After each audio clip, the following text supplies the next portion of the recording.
இப்போ ஒரு ஃபேஸ்புக்கில் ஒரு வீடியோ ஒன்று பார்த்தேன். இன்றைக்கி தான் பேட்டி கொடுத்துருக்காரு நம்ம தமிழக முன்னாள் போக்குவரத்து ஊழல் துறை அமைச்சர்.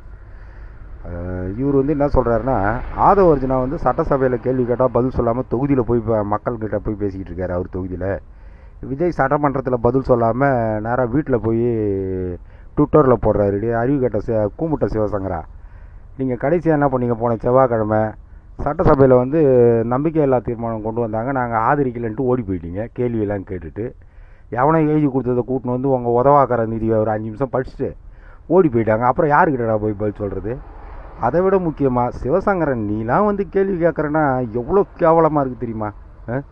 நீ தான் போன தடவை மின்துறை அமைச்சராக இருந்த, தமிழக போக்குவரத்து ஊழல் துறை அமைச்சராக இருந்த, வாங்குகிற கமிஷனுக்காக லஞ்சத்தில் 10% கமிஷன், அதாவது சபரீசனுக்கு நீ வாங்கி கொடுத்த லஞ்சத்தில் 10% கமிஷனுக்காக மின்துறையில் மட்டும் 2,74,000 கோடி கடன் வச்சுருக்கீங்க.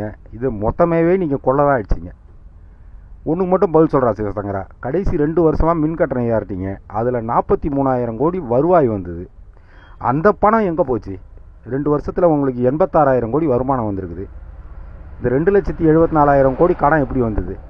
எல்லாத்தையும் கமிஷன் கொள்ள, கறி வாங்குறதுல கொள்ள, ஷிப்பிங் கார்பரேஷனில் கொள்ள, நீங்களாம் கொள்ள கூட்டம் நடத்திட்டு நீலாம் வந்து கேள்வி கேட்குற பாடுறா. நீங்கள் சபரீசனை 2 துறையில் மட்டுமே 7 லட்சம் கோடி அடிச்சிருக்கீங்க கடைசி 5 வருஷத்தில். அவனுக்கு 7 லட்சம் கோடி நீ வாங்கி கொடுத்துட்டு நீ மட்டும் 70,000 கோடி. ஆனால் நீ எல்லா பஸ்ஸையும் கட் பண்ணிட்ட. திருப்பூரில் மட்டுமே ஒரு 6 லட்சம் பேர் ஓட்டு போக முடியாமல் போய் மாட்டிக்கிட்டான். நம்ம இங்கே பாடி பிரிட்ஜில் 1 லட்சம் பேர் நின்னான். மாதாவரத்துலேருந்து வர பஸ்ஸை பிடிக்கிறதுக்கு. அம்பத்தூர் எஸ்டேட்டில் 1 லட்சம் பேர் நின்னான். கோயம்பேட்டில் 5 லட்சம் பேர் நின்னான். கிளாம்பாக்கத்தில் 10 லட்சம் பேர் நின்னான். எப்படி பார்த்தாலும் நீ தமிழ்நாடு முழுவதும் யாரையும் ஓட்டு போட தடுத்ததில் ஒரு கோடி பேர் மாற்றிக்கினான். அரசியல் பேசுறதுக்கு யோக்கியதை வேணும் சிவசங்கரா.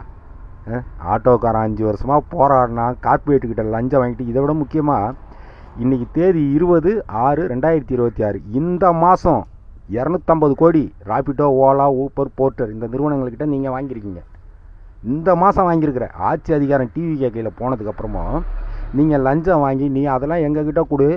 இந்த பைக் டாக்ஸி, ஊபரில் ஓடுற கார்லாம் எதுவும் பிரச்சனை வந்தால் நாங்கள் பார்த்துக்குறோம், ஆட்டோக்காரங்களாம் கத்திட்டு இருப்பாங்க, நாங்கள் பார்த்துக்கணும். இந்த மாதம் சபரீசனுக்கு நீ லஞ்சம் வாங்கியிருக்கிற கேவலமான ஜென்மண்டா நீலாம் வந்து பேசுகிற. உன்னை பார்த்து உஷாராக இருந்துக்கோ. ஆட்டோ டிரைவர்லாம் உன்னால் ஒரு 5 லட்சம் குடும்பம் நடுத்தரில் வந்திருக்கு. கால் டாக்ஸி ஓட்டுறவன், லோடு வண்டி ஓட்டுறவன், இந்த எல்லாரும் நடுத்தரில் வந்திருக்காங்க. உன்னை செருப்பால் அடிக்கிறதுக்குன்னு ஆட்டோ டிரைவர்களாக வாட்ஸ்அப் குரூப் ஆரம்பித்து வச்சுக்கிறாங்க. உன்னை எங்கே பொது வெளியில் பார்த்தாலும் தகவல் சொல்லணும் அப்படின்ட்டு. ஆட்டோக்காரனுங்க உன்னை செருப்பால் அடிக்க தேடினுக்கிறானுங்க. நீலாம் வந்து சபையில் பேசாத.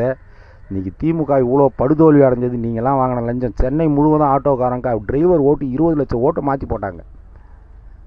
உங்கள் முதலமைச்சரை தோக்கடிக்கிறதுக்குனே 3,500 பேர் ஓட்டு தொகுதி மாதிரி போய் ஓட்டு போட்டான் ஆட்டோக்காரன். அந்த ஏரியாவுக்கு போய் ஆதார் கார்டை மாற்றி, ஓட்டர் ஐடியை மாற்றி, ரேஷன் கார்டை மாற்றி, முக ஸ்டாலின், இந்த அலிபாபா 40 கொள்ளக்கூட்ட தலைவன் முக ஸ்டாலினை தோக்கடிக்கணும்னு நீ உன்னால் பல லட்சம் குடும்பம் நடுத்தருக்கு வந்திருக்கடா. நீலாம் அடுத்த தடவை பேட்டி எங்கன்னா கொடுத்தால் ரொம்ப அசிங்கப்படுவ சிவசங்கரா. உன்னை இதுக்கு மேலே ரொம்ப அசிங்கமாக பேசுவேன். உன்னால் பல லட்சம் ஆட்டோக்காரன் நடுத்தருக்கு வந்துக்கிறான்.